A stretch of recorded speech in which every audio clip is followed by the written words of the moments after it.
চলো দেখি এই তিনটি দেশের মধ্যে কোন দেশ কোন মহাদেশে অবস্থিত। প্রশ্ন নম্বর ১, রাশিয়া কোন মহাদেশে অবস্থিত? A Asia, B Europe, C Asia ও ইউরোপ উভয়, ডি আফ্রিকা। আপনার উত্তর কি?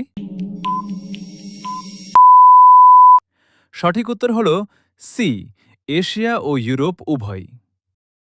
প্রশ্ন নম্বর ২, ইন্দোনেশিয়া কোন মহাদেশে অবস্থিত? A Asia, B Europe, C Africa, D Australia. ভাবুন তো সঠিক উত্তর কোনটি? সঠিক উত্তর এ এশিয়া। প্রশ্ন নম্বর ৩, নিউজিল্যান্ড কোন মহাদেশে অবস্থিত? A Asia, B Europe, C Australia, D Africa.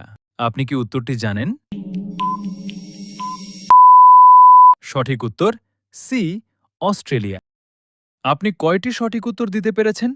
কমেন্টে জানাতে ভুলবেন না।